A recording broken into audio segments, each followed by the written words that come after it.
شروع اللہ کا نام لے کر جو بڑا مہربان نہایت رحم والا ہے۔ طاسین، یہ قرآن یعنی کتاب روشن کی آیتیں ہیں، مومنوں کے لیے ہدایت اور بشارت ہے، وہ جو نماز پڑھتے اور زکوٰۃ دیتے ہیں اور وہ آخرت کا بھی یقین رکھتے ہیں۔ جو لوگ آخرت پر ایمان نہیں رکھتے، ہم نے ان کے اعمال ان کے لیے آراستہ کر دیے ہیں تو وہ بھٹکتے پھر رہے ہیں۔ یہی لوگ ہیں جن کے لیے برا عذاب ہے اور وہ آخرت میں بھی بہت نقصان اٹھانے والے ہیں۔ اور تم کو یہ قرآن اس حکیم و علیم کی طرف سے عطا کیا جاتا ہے۔ جب موسیٰ نے اپنے گھر والوں سے کہا کہ میں نے آگ دیکھی ہے، میں وہاں سے رستے کا پتہ لاتا ہوں یا کوئی شعلہ یعنی ایک انگارہ تمہارے پاس لاتا ہوں تاکہ تم آگ تاپو۔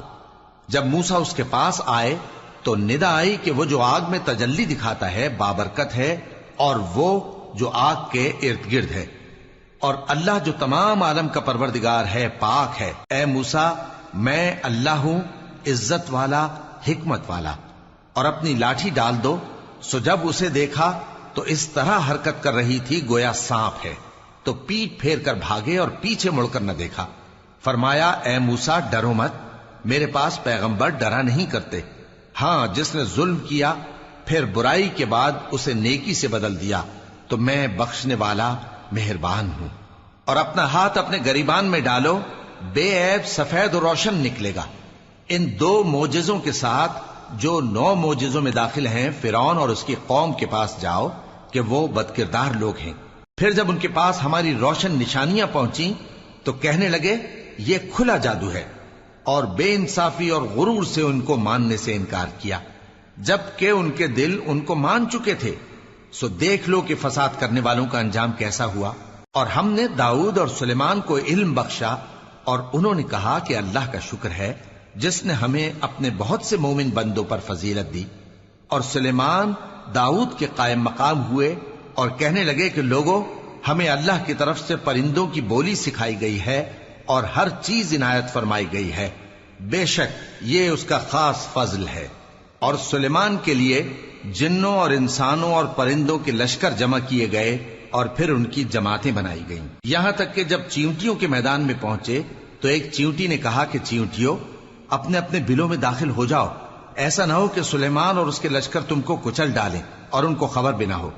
تو وہ اس کی بات سے ہنس پڑے اور کہنے لگے کہ اے پروردگار، مجھے توفیق عنایت کر کہ جو احسان تو نے مجھ پر اور میرے ماں باپ پر کیے ہیں ان کا شکر کروں اور ایسے نیک کام کروں کہ تو ان سے خوش ہو جائے، اور مجھے اپنی رحمت سے اپنے نیک بندوں میں داخل فرما۔ اور جب انہوں نے پرندوں کا جائزہ لیا تو کہنے لگے کیا سبب ہے مجھے ہدہد نظر نہیں آتا؟ کیا کہیں غائب ہو گیا ہے؟ میں اسے سخت سزا دوں گا یا ذبح کر ڈالوں گا یا میرے سامنے اپنی بے قصوری کی واضح دلیل پیش کرے۔ ابھی تھوڑی ہی دیر ہوئی تھی کہ ہدہد آ موجود ہوا اور کہنے لگا کہ مجھے ایک ایسی چیز معلوم ہوئی ہے جس کی آپ کو خبر نہیں، اور میں آپ کے پاس ملک سبا سے ایک یقینی خبر لے کر آیا ہوں۔ میں نے ایک عورت دیکھی کہ ان لوگوں پر حکومت کرتی ہے اور ہر چیز اسے میسر ہے، اور اس کا ایک شاندار تخت ہے۔ میں نے دیکھا کہ وہ اور اس کی قوم اللہ کو چھوڑ کر آفتاب کو سجدہ کرتے ہیں، اور شیطان نے ان کے اعمال انہیں آراستہ کر دکھائے ہیں اور ان کو رستے سے روک رکھا ہے، پس وہ رستے پر نہیں آتے اور نہیں سمجھتے ہیں کہ اللہ کو جو آسمانوں اور زمین میں چھپی چیزوں کو ظاہر کر دیتا اور تمہارے پوشیدہ اور ظاہر اعمال کو جانتا ہے، کیوں سجدہ نہ کریں؟ اللہ کے سوا کوئی عبادت کے لائق نہیں، وہی عرش عظیم کا مالک ہے۔ سلیمان نے کہا اچھا، ہم دیکھیں گے تو نے سچ کہا ہے یا تو جھوٹا ہے۔ یہ میرا خط لے جا اور اسے ان کی طرف ڈال دے، پھر ان کے پاس سے ہٹ جانا اور دیکھنا کہ وہ کیا جواب دیتی ہیں۔ ملکہ نے کہا کہ دربار والوں، مجھ تک ایک نامہ گرامی پہنچایا گیا ہے، وہ سلیمان کی طرف سے ہے، اور مضمون یہ ہے کہ شروع اللہ کا نام لے کر جو بڑا مہربان نہایت رحم والا ہے، بعد اس کے یہ کہ مجھ سے سرکشی نہ کرو اور مطیع و فرما بردار ہو کر میرے پاس چلے آؤ۔ خط سنا کر کہنے لگی کہ اے اہل دربار، میرے اس معاملے میں مجھے مشورہ دو، جب تک کہ تم حاضر نہ ہو اور صلاح نہ دو میں کسی کام کا فیصلہ نہیں کیا کرتی۔ وہ بولے کہ ہم بڑے زوراور اور سخت جنگجو ہیں، اور حکم آپ کے اختیار میں ہے، تو جو حکم دیجیے گا اس کے انجام پر نظر کر لیجئے گا۔ اس نے کہا کہ بادشاہ جب کسی شہر میں داخل ہوتے ہیں تو اس کو تباہ کر دیتے ہیں اور وہاں کے عزت والوں کو ذلیل کر دیا کرتے ہیں، اور اسی طرح یہ بھی کریں گے، اور میں ان کی طرف کچھ تحفہ بھیجتی ہوں اور دیکھتی ہوں کہ قاصد کیا جواب لاتے ہیں۔ پس جب قاصد سلیمان کے پاس پہنچا تو سلیمان نے کہا، کیا تم مجھے مال سے مدد دینا چاہتے ہو؟ سو جو کچھ اللہ نے مجھے عطا فرمایا ہے وہ اس سے کہیں بہتر ہے جو تمہیں دیا ہے۔ حقیقت یہ ہے کہ اپنے تحفے سے تم ہی خوش ہوتے ہوگے۔ ان کے پاس واپس جاؤ، اب ہم ان پر ایسے لشکر لے کر حملہ کریں گے جن کے مقابلے کی ان میں طاقت نہ ہوگی، اور ان کو وہاں سے بے عزت کر کے نکال دیں گے اور وہ ذلیل ہوں گے۔ سلیمان نے کہا کہ اے دربار والو، کوئی تم میں ایسا ہے کہ قبل اس کے کہ وہ لوگ فرما بردار ہو کر ہمارے پاس آئیں، ملکہ کا تخت میرے پاس لے آئے؟ جنات میں سے ایک قوی ہیکل جن نے کہا کہ قبل اس کے کہ آپ اپنی جگہ سے اٹھیں میں اس کو آپ کے پاس لا حاضر کرتا ہوں، اور مجھے اس پر قدرت بھی حاصل ہے اور امانت دار بھی ہوں۔ ایک شخص جس کو کتاب الہی کا علم تھا کہنے لگا کہ میں آپ کی آنکھ کے جھپکنے سے پہلے پہلے اسے آپ کے پاس حاضر کیے دیتا ہوں۔ جب سلیمان نے تخت کو اپنے پاس رکھا ہوا دیکھا تو کہا کہ یہ میرے پروردگار کا فضل ہے تاکہ مجھے آزمائے کہ میں شکر کرتا ہوں یا کفران نعمت کرتا ہوں، اور جو شکر کرتا ہے تو اپنے ہی فائدے کے لیے شکر کرتا ہے، اور جو ناشکری کرتا ہے تو میرا پروردگار بے نیاز ہے، کرم کرنے والا ہے۔ سلیمان نے کہا کہ ملکہ کے امتحان عقل کے لیے اس کے تخت کی صورت بدل دو، دیکھیں کہ وہ سوج رکھتی ہے یا ان لوگوں میں سے ہے جو سوج نہیں رکھتے۔ پھر جب وہ آ پہنچی تو پوچھا گیا کہ کیا آپ کا تخت بھی اسی طرح کا ہے؟ اس نے کہا کہ یہ تو گویا ہو بہو وہی ہے، اور ہم کو اس سے پہلے ہی سلیمان کی عظمت و شان کا علم ہو گیا تھا، اور ہم فرما بردار ہیں۔ اور وہ جو اللہ کے سوا دوسروں کی پرستش کرتی تھی، سلیمان نے اس کو اس سے منع کیا کہ وہ کافروں میں سے تھی۔ اس کے بعد اس سے کہا گیا کہ محل میں چلیے۔ جب اس نے اس کے فرش کو دیکھا تو اسے پانی کا حوض سمجھا اور کپڑا اٹھا کر اپنی پنڈلیاں کھول دی۔ سلیمان نے کہا، یہ ایسا محل ہے جس کے نیچے بھی شیشے جڑے ہوئے ہیں۔ وہ بول اٹھی کہ پروردگار، میں اپنے آپ پر ظلم کرتی رہی تھی، اور اب میں سلیمان کے ساتھ اللہ رب العالمین پر ایمان لاتی ہوں۔ اور ہم نے سمود کی طرف ان کے بھائی صالح کو بھیجا کہ اللہ کی عبادت کرو، تو وہ دو فریق ہو کر آپس میں جھگڑنے لگے۔ صالح نے کہا کہ اے قوم، تم بھلائی سے پہلے برائی کے لیے کیوں جلدی کرتے ہو، اور اللہ سے بخشش کیوں نہیں مانگتے تاکہ تم پر رحم کیا جائے؟ وہ کہنے لگے کہ تم اور تمہارے ساتھی ہمارے لیے برا شگون ہیں۔ صالح نے کہا کہ تمہاری بدشگونی اللہ کے پاس ہے، بلکہ تم ایسے لوگ ہو جن کی آزمائش کی جاتی ہے۔ اور شہر میں 9 شخص تھے جو ملک میں فساد کیا کرتے تھے اور اصلاح سے کام نہیں لیتے تھے۔ کہنے لگے کہ اللہ کی قسم کھاؤ کہ ہم رات کو اس پر اور اس کے گھر والوں پر شبخون ماریں گے، پھر اس کے وارثوں سے کہہ دیں گے کہ ہم تو اس کے گھر والوں کے موقع ہلاکت پر تھے ہی نہیں، اور ہم سچ کہتے ہیں۔ اور وہ ایک چال چلے، اور ہم نے بھی ایک تدبیر کی، اور ان کو کچھ خبر نہ ہوئی۔ تو دیکھ لو کہ ان کی چال کا انجام کیسا ہوا۔ ہم نے ان کو اور ان کی قوم سب کو ہلاک کر ڈالا۔ اب ان کے یہ گھر ان کے ظلم کے سبب تلپٹ پڑے ہیں۔ جو لوگ علم رکھتے ہیں ان کے لیے اس میں نشانی ہے، اور جو لوگ ایمان لائے اور ڈرتے تھے ان کو ہم نے نجات دی۔ اور لوط کو یاد کرو جب انہوں نے اپنی قوم سے کہا کہ تم بے حیائی کے کام کیوں کرتے ہو جبکہ تم دیکھتے ہو؟ کیا تم عورتوں کو چھوڑ کر لذت حاصل کرنے کے لیے مردوں کی طرف مائل ہوتے ہو؟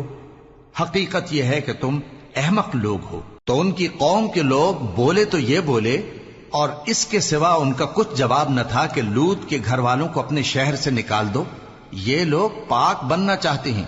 تو ہم نے ان کو اور ان کے گھر والوں کو نجات دی، مگر ان کی بیوی کہ اس کی نسبت ہم نے مقرر کر رکھا تھا کہ وہ پیچھے رہنے والوں میں ہوگی۔ اور ہم نے ان پر مے برسایا، سو جو مے ان لوگوں پر برسا جن کو متنبع کر دیا گیا تھا برا تھا۔ کہہ دو کہ سب تعریف اللہ ہی کے لیے ہے، اور اس کے ان بندوں پر سلام ہے جس کو اس نے منتخب فرمایا۔ بھلا اللہ بہتر ہے یا وہ جن کو یہ اس کا شریک بناتے ہیں؟ بھلا کس نے آسمانوں اور زمین کو پیدا کیا، اور کس نے تمہارے لیے آسمان سے پانی برسایا؟ پھر ہم نے اس سے سرسبز باغ اگائے، تو تمہارا کام تو نہ تھا کہ تم ان کے درختوں کو اگاتے، تو کیا اللہ کے ساتھ کوئی اور بھی معبود ہے؟ ہرگز نہیں، بلکہ یہ لوگ رستے سے الگ ہو رہے ہیں۔ بھلا کس نے زمین کو قرارگاہ بنایا اور اس کے بیچ نہریں بنائیں اور اس کے لیے پہاڑ بنائے، اور کس نے دو دریاؤں کے بیچ اوٹ بنائی؟ یہ سب کچھ اللہ نے بنایا، تو کیا اللہ کے ساتھ کوئی اور معبود بھی ہے؟ ہرگز نہیں، بلکہ ان میں اکثر علم نہیں رکھتے۔ بھلا کون بے قرار کی التجا قبول کرتا ہے جب وہ اس سے دعا کرتا ہے، اور کون اس کی تکلیف کو دور کرتا ہے، اور کون تم کو زمین میں اگلوں کا جانشین بناتا ہے؟ یہ سب کچھ اللہ کرتا ہے، تو کیا اللہ کے ساتھ کوئی اور معبود بھی ہے؟ ہرگز نہیں، مگر تم بہت کم غور کرتے ہو۔ بھلا کون تم کو جنگل اور دریا کے اندھیروں میں رستہ بتاتا، اور کون ہواؤں کو اپنی رحمت کے آگے خوشخبری بنا کر بھیجتا ہے؟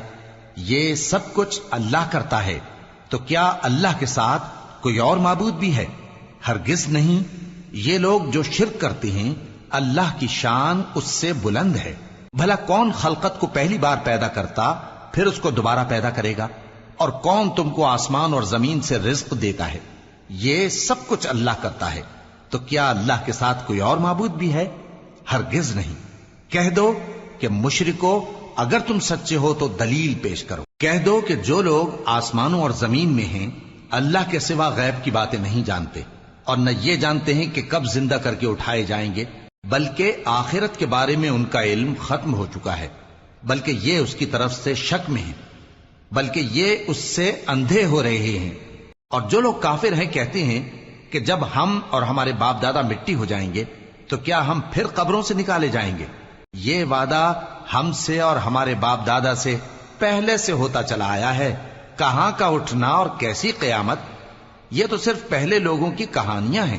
کہہ دو کہ ملک میں چلو پھرو، پھر دیکھو کہ گناہگاروں کا انجام کیا ہوا ہے، اور ان کے حال پر غم نہ کرنا، اور نہ ان چالوں سے جو یہ کر رہے ہیں تنگ دل ہونا۔ اور کہتے ہیں کہ اگر تم سچے ہو تو یہ وعدہ کب پورا ہوگا؟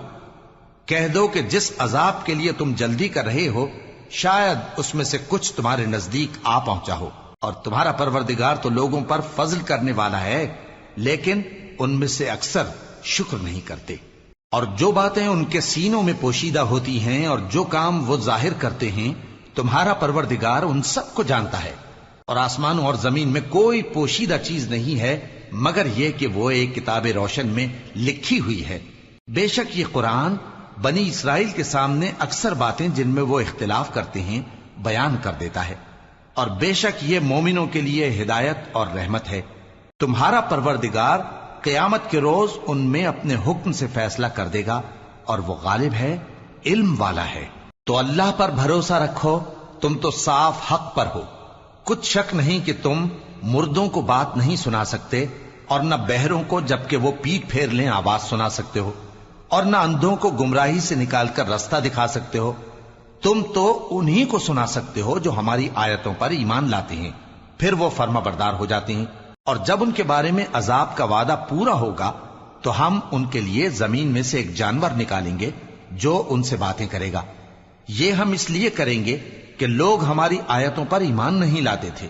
اور جس روز ہم ہر امت میں سے ایک بڑے گروہ کو جمع کریں گے جو ہماری آیتوں کی تکذیب کرتے تھے، پھر ان کی جماعت بندی کی جائے گی، یہاں تک کہ جب سب آ جائیں گے تو اللہ فرمائے گا کہ کیا تم نے میری آیتوں کو جھٹلا دیا تھا، حالانکہ تم نے اپنے علم سے ان کا احاطہ تو کیا ہی نہ تھا؟ بھلا تم کیا کرتے رہتے تھے؟ اور ان کے ظلم کے سبب ان کے حق میں وعدہ عذاب پورا ہو کر رہے گا تو وہ بول بھی نہ سکیں گے۔ کیا انہوں نے نہیں دیکھا کہ ہم نے رات کو اس لیے بنایا ہے کہ اس میں آرام کریں، اور دن کو روشن بنایا ہے کہ اس میں کام کریں؟ بے شک اس میں مومن لوگوں کے لیے نشانیاں ہیں۔ اور جس روز سور پھونکا جائے گا تو جو لوگ آسمانوں میں اور جو زمین میں ہیں سب گھبرا اٹھیں گے مگر وہ جسے اللہ چاہے، اور سب اس کے پاس عاجز ہو کر چلے آئیں گے۔ اور تم پہاڑوں کو دیکھتے ہو تو خیال کرتے ہو کہ مضبوط جمے ہوئے ہیں، مگر وہ اس روز اس طرح اڑتے پھریں گے جیسے بادل۔ یہ اللہ کی کاریگری ہے جس نے ہر چیز کو مضبوط بنایا، بے شک وہ تمہارے سب افعال سے باخبر ہے۔ جو شخص نیکی لے کر آئے گا تو اس کے لیے اس سے بہتر بدلہ تیار ہے، اور ایسے لوگ اس روز گھبراہٹ سے بے خوف ہوں گے، اور جو برائی لے کر آئے گا تو ایسے لوگ